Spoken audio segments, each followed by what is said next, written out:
today we're talking about the 12, we're doing our 12th power of the month, or 12, our power of the month, of which there are 12. And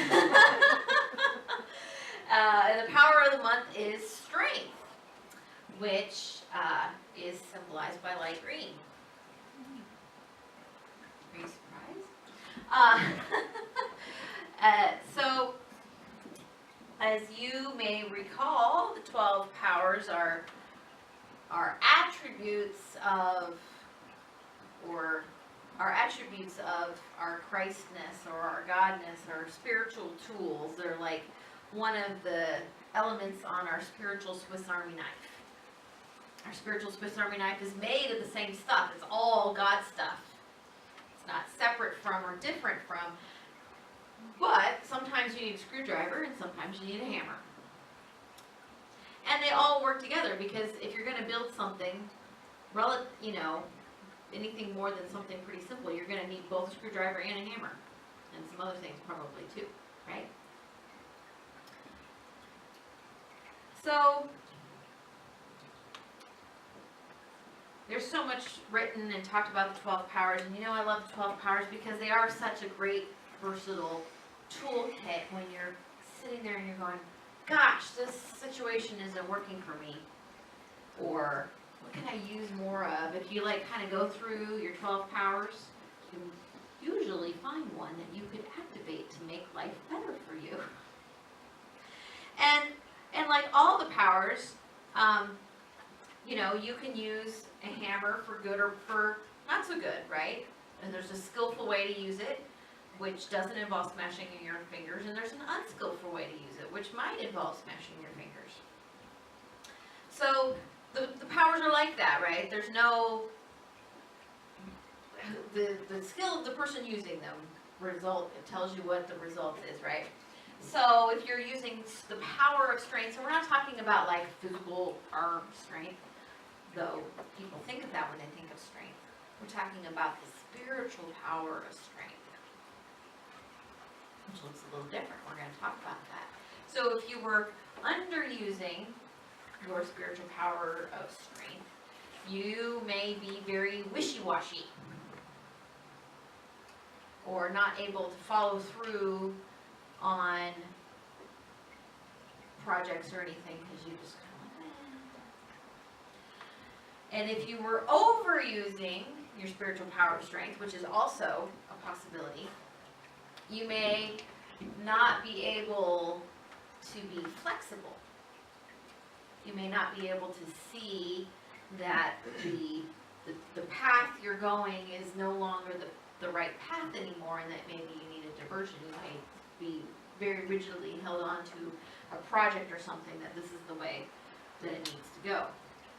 Just a few examples, right? So, like all of our powers, we can use them in all sorts of different ways and shapes. And of course, our goal is to use them better and better and better, more and more skillfully, right?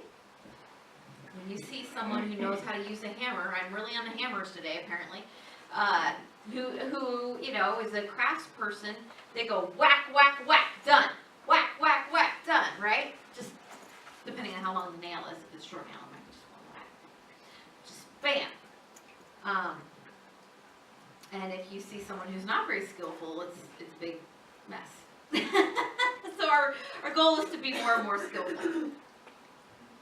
And so, in our book, Divine Audacity, Linda Martella-Whitsitt breaks down strength into three more words. This is what's so cool about her book, right? So she takes the 12 powers and then she gives 3 more descriptor words for each of the powers. So now you have 48 words that you can use to help you understand the 12 powers, or like to activate that particular thing.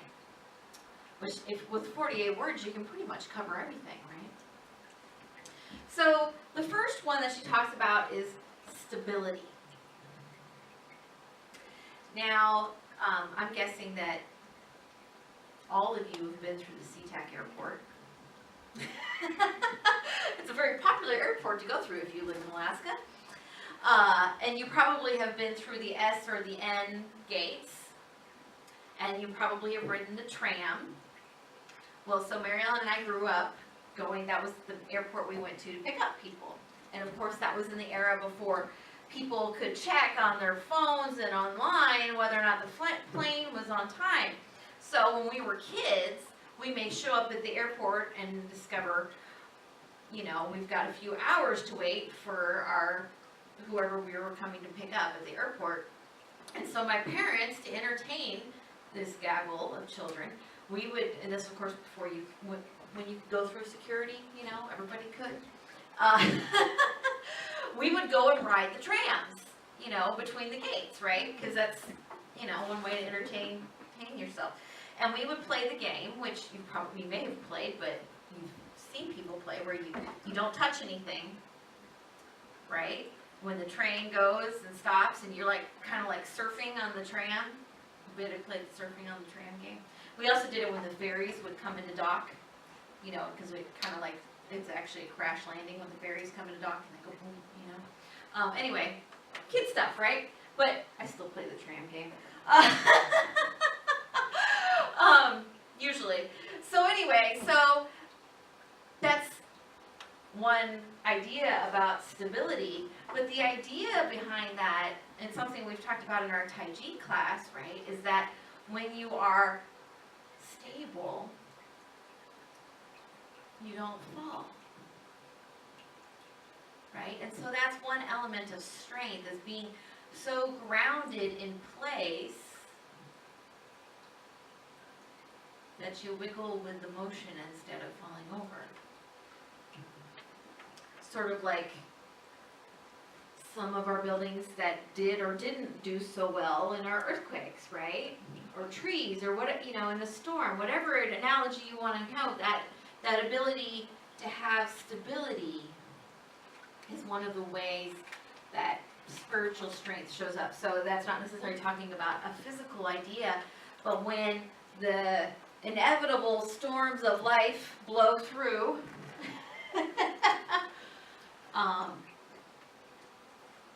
no, not that we ignore, because we want to be compassionate and connected to the people who we care about, right? In the world that we live in. But how do we work with that? How do we respond to that stability, right? And that stability gives us so much more strength to respond than if we fall.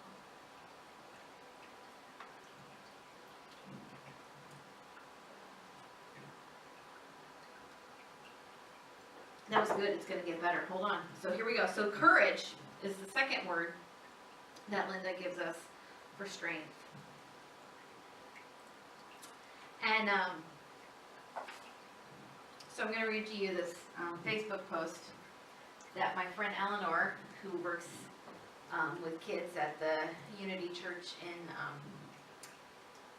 Wichita, Kansas. And so this is her post from earlier this week. She said, "Spent yesterday's snow day with nephew. I love that we talk about real life topics. Had quite the moving conversation." Jacob: "A kid at school said that if I stick up for gay kids, then I'm gay." Me: "You know that's not true." Jay: "Yes, but I couldn't remember what to call it when you stick up for someone." Me: "You were advocating for your friend. Do you feel like an advocate?" Jay: "Yeah, but there's a word. I told him about my aunt and how you help gay kids even though you're not gay. What are you called?" Me: "An ally." "Yes, an ally. If he says it again, I'm going to tell him I'm an ally." Yes, yes you are.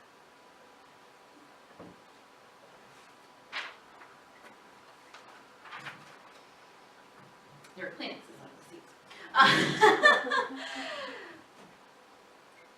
You know, you hear a lot of stuff about how the world's going to heck in a handbasket. Stronger words than that. More emotion than that. This sixth grader makes you pause and go, maybe not so much.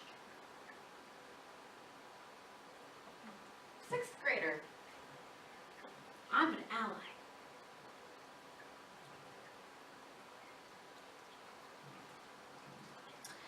And so That's courage, right? Because especially when you think about that time of your life, that's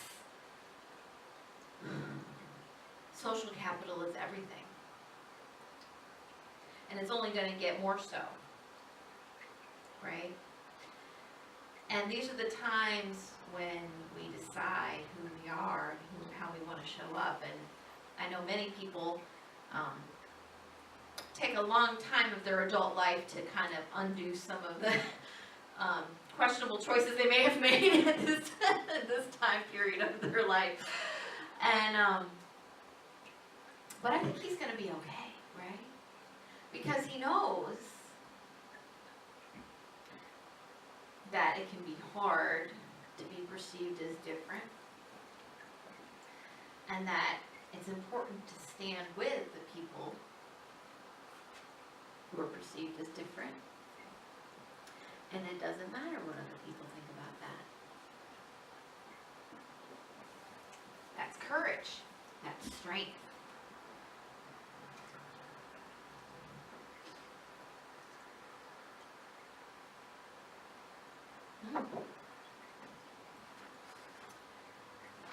So the third word is tenacity. It's a word I really like. I really like the word tenacity. And you know what tenacity means. It's like when my dog wants to get the squeaker out of the stuffed toy. Actually, that might be more obsession. But tenacity is that staying the course, right? So obsession might be like an unhealthy use of strength, right? Staying the course, tenacity. When we know what needs to happen and we're going to stick with it, come heck or high water, then we're going to do it, right? Because this is what needs to be done. And so, history is a funny thing, right? Like, we know the highlights or the lowlights of history. We hear certain stories over and over again, and and that's sort of, whoever writes the history makes the history kind of thing, right? And we're getting to know more and more about how there's a lot of gaps. And so, this is one of the things I came across in the last couple weeks, and it's Black History Month. It's a good time to add some things to our knowledge bucket on that frame. And we've all heard of Rosa Parks and what she did, and that was awesome.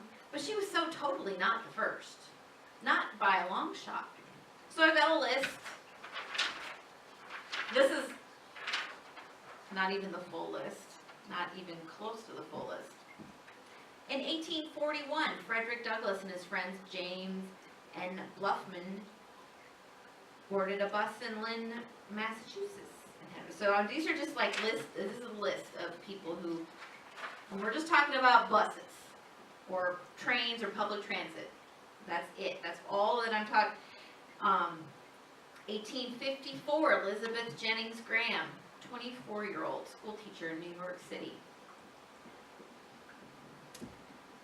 April 17th, 1863, Charlotte Brown of San Francisco would board several buses and be kicked off and would file legal suits and win.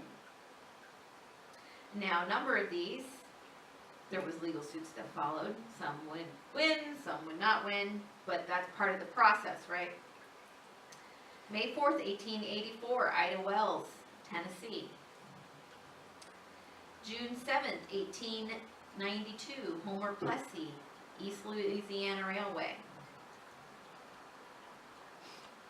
This one, this is pretty, I'm going to give you the whole paragraph on this one. Maggie Lena Walker was an African-American entrepreneur and civic leader who broke traditional gender and discriminatory laws by becoming the first woman, white or black, to establish and become president of a bank in the United States, the St. Luke Penny Savings Bank in Richmond. In 1904, Walker was one of the organizers of a boycott that protested the Virginia Passenger Power Company's policy of segregated seating on Richmond streetcars. The boycott was so successful that the company went out of business within the year. 1904. This is the part of history that we think, oh, we've got these few people who did all this work. And since we are in the season of peace and nonviolence, this is, tenacity is so much, what this nonviolent protest idea is about, right? It's like something is important and we're going to do it. And we don't have to, be violent or raise, but we will raise the fuss. We will continue to show up and continue to show up and continue to show up, right? And it takes a lot of strength, spiritual, emotional, to do that. It doesn't take physical strength to do that.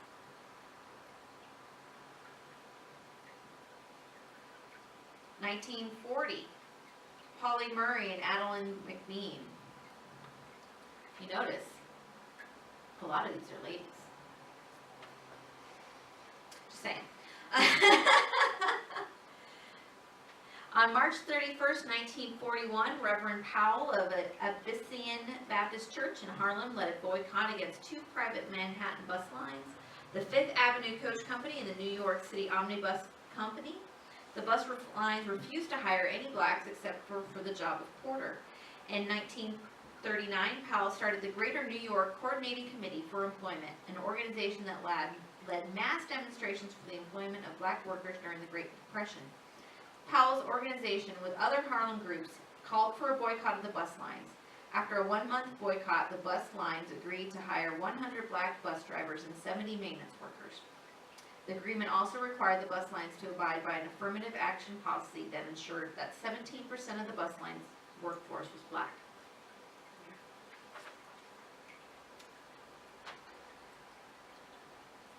And then, in the spring of 1941, an Indian, from India, diplomat, Kamaladeva Chattopadhyaya,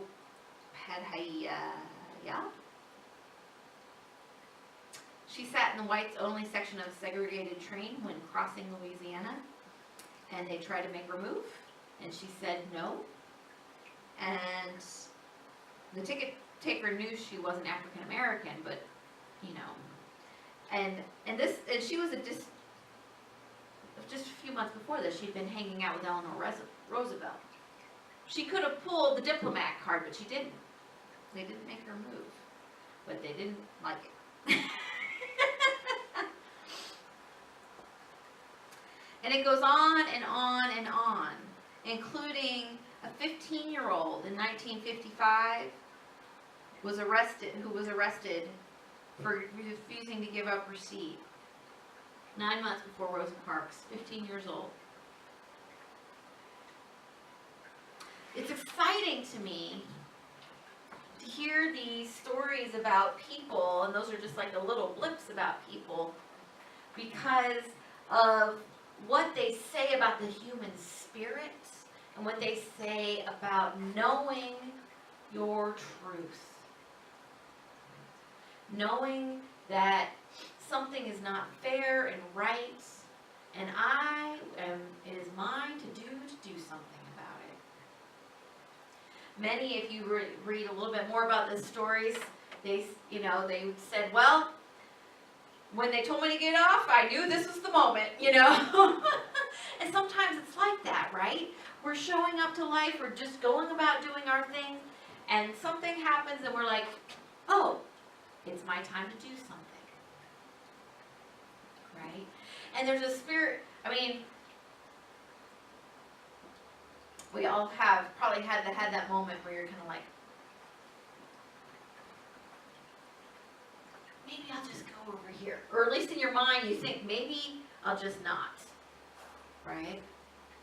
And it's okay to know what's yours to do and what's not yours to do. You can't do everything. But there's something about that power of strength that picks us up and keeps us going. That tenacity of spirit. And so when we think about our 12, our power of strength, one of our 12 powers that we have in our toolkit, it is the thing that helps us get up and say, okay, I can do this. One more day, here we go. I'm going to do the thing that's hard. I'm going to have courage to stand up for someone even though it's scary. I'm going to have the courage, especially to stand up to someone I know, which can be scary. I'm going to have the stability of spirit to be able to be peace in the midst of the storm, which allows me to be a force for change and transformation and peace in the world, because I am not caught up in all the chaos, but I'm in the middle of it. Our spiritual power of strength is amazing and kind of scary, because it's like, wow, holding on to doing all those things, right? But it's the thing that helped all of these amazing pioneers and so many more stand, or sit in this case, and say, no, I will not be moved.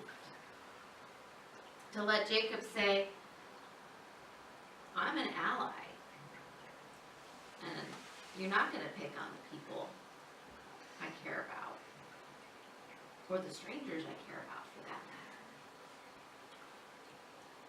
matter. And so that's the other great thing about our 12 powers. We all have them within us. It's not like we have to go get them, or we have to install new hardware or firmware or whatever. It's there, ready to go.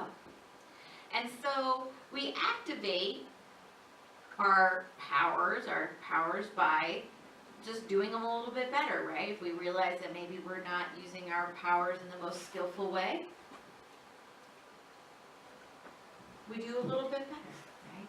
We use our tools of prayer and meditation to continue to allow us to be more and more of the truth of who we've come here to be.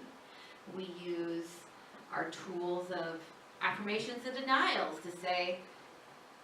to allow ourselves to release things that are not the truth of who we are. We continue to act in the way that we want to, because when we create that habit of standing up and being who we want to be, we all of a sudden realize that's who we are. Right? Like, faith, remember last month, faith it till you make it, right? So we just keep stepping out in faith and knowing that we will have the strength and the knowledge and the wisdom to do what we need to do. And so we use our power, a spiritual power of strength, to make the places we need to go and the things we need to do a place we can go even when it feels scary, because we know that we have the strength